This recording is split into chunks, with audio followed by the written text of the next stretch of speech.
Hello, everybody. Welcome back to Getting to Know You series.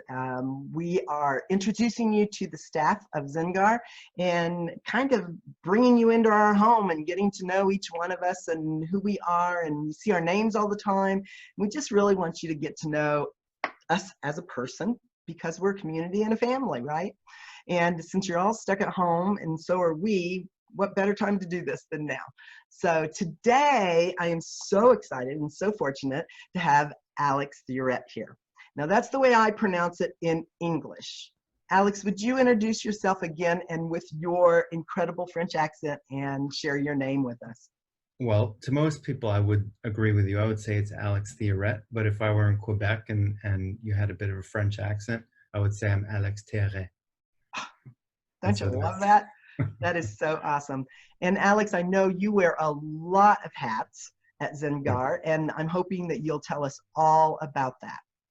Yes, I'm happy to. Director of production just kind of, it began as, it's funny because it began as anything audio-visual. And then because early on in the 90s, I was doing, recordings and and then in the early aughts, I did the DVDs and videos and stuff. So, and created some products kind of that way for the company. That was the first things I'd done. And then it transitioned to doing configurations and overseeing the configuration process as it expanded. And that became production as well. So it kind of stayed the same. So it was just really something that sat, and as my responsibilities grew, we just never changed it. Yeah. I didn't really care. And then it eventually just turned to director because director of production didn't make any sense anymore. But now actually we have gone through and determined proper titles, and very recently, so it's actually co-CEO and CFO. But even that doesn't encompass everything.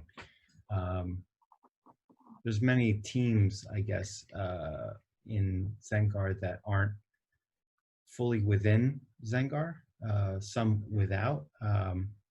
Development is one of them, legal is another, accounting. So lots of parts are contractor based or firm based. Yeah. So a lot of it is managing those relationships and those tasks and projects. Well, first and foremost, I sit on the board, and the board oversees and takes a look at the broad decisions that need to be made for the company. Then as the CEO hat, where I sit as co-CEO with Sam, and because we each have our own strengths, but from there we'll take the board decisions and directives and execute them. And another, I guess, responsibility is to steer the company towards the company vision. And do you want to share that vision? Sorry? Do you want to share that vision with us? To transform suffering. There you go. There are earlier versions of that vision which still sit with me and resonate, but due to regulation, which we can get into later, I have to keep those quiet and internal. But it is transforming the suffering of as many people as we can. And lastly, I'll present ideas and initiatives to the board that we could then decide on. As CFO, I'll manage company finances and efficiencies. I'm involved with the tax filings. I oversee all of the sales tax return filings, which is pretty dry. And I just make sure licenses and registrations are in order to conduct business in the various jurisdictions that we do, and we sell all over the world, so there's lots to do there. I also oversee all the legal aspects of what we run into and company standard business operations. That includes regulation of our products in other jurisdictions, and as well as corporate structures and strategies. And some other interesting things that I do is I oversee some R&D projects that aren't sort of in the forefront of the public, but it's stuff that goes on in the background. And so for those that don't know what R&D stand for, Research and development. okay. So development of our products and products to be. Strategic partnerships I'll oversee. Anything where there's a business deal and a contract, I'm in there probably overseeing that somehow. Excellent. Yeah. You do have a lot of hats. Yeah, it's, we're trying to whittle it down and and offload what we can when we, as things pick up and as the company changes, as things change, different aspects of the company require different resources. And as that happens, we kind of have to remain flexible and adapt and hire when we need to, or change internally however we have to accommodate the situation. I'm really curious though, because I know that you have done a lot in the past with the Health Canada, with FDA, and now with really getting to know all of the different countries and all of the different health agencies that are associated with it and everything. How does that play out in your world with, I mean, you can't really honestly be a lawyer for every country. How do you make sure that what you're doing feels right and comfortable and supports the business in all these different countries? Well, it starts with a lot of meetings, but the goal is always the same across all the regions, which is to keep NeurOptimal as available to as many people as possible. So the regulation affects the marketing strategies by country, but we do what we can to make sure that we have the most leeway when it comes to marketing, and also to maintaining its accessibility to as many people as possible. Every country, with regards to the regulation, every country has different precedents. As we go through country by country, it can get complex, and it also, the different precedents in each country will affect our strategy with that country. So are we thinking that it makes sense to approach every country that we sell a system in and listen to what their health codes are and try to adhere to those? Or are we doing just, random countries that we have a lot of trainers in? Or would you rather me not ask that question? No, that's fine. No, we're tackling every country that we do business in, and analyzing how we should be operating, what their regulation practices are, and so that we can abide by their rules and regulations and appropriately market our products in their jurisdiction. Yeah, I think that's so wise, so wise. Alex, let me switch the subject just a little bit, because I know that you're the one that down in the footer of our website, we have logos and branding policies and things like that.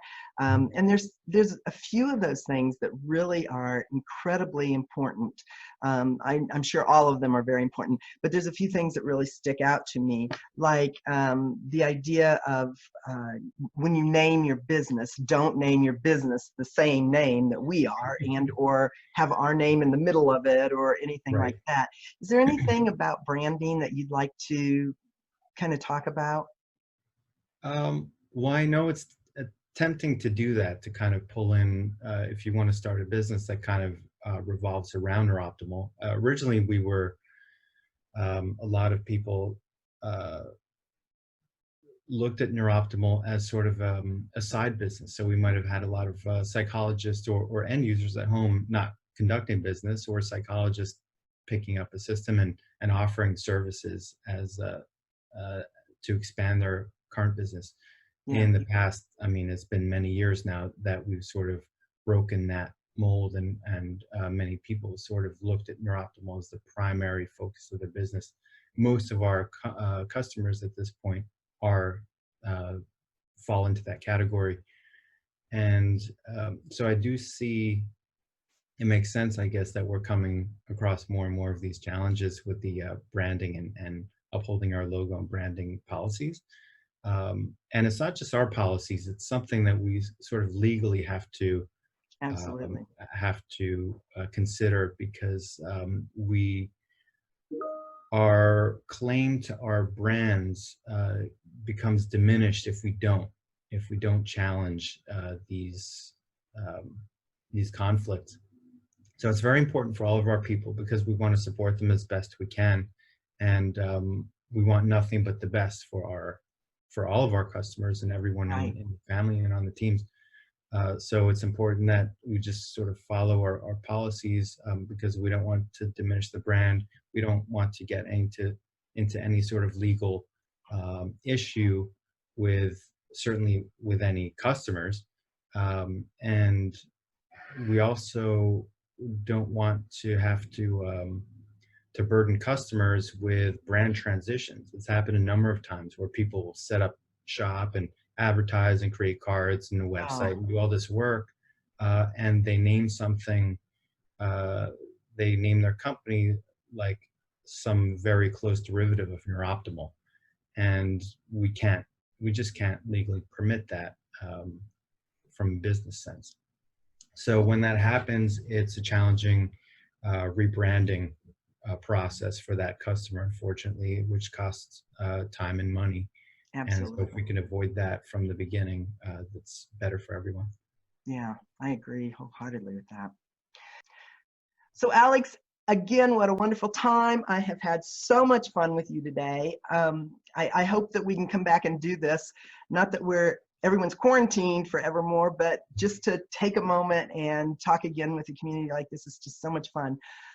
Before we go, do you have anything that you'd like to share with all of this big, huge family that would either help you with your business more or help them with some of the things that are going on in Zengard that they may or may not know about?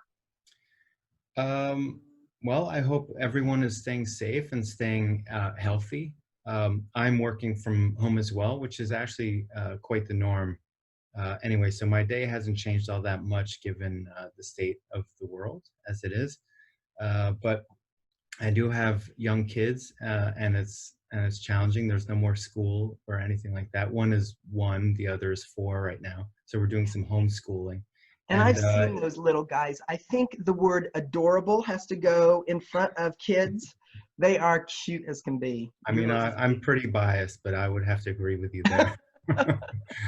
And you would have gotten to see them if my office weren't sort of separated from the living area, because they love to just Oh, climb all over me. So it's they love their you daddy. would have had your chance if it weren't for this Oh, office space. So that's so fun. mm, Well, again, thank you so, so much. It's been so much fun and pleasure, always always a cool to pleasure, hear Kat. what you're doing.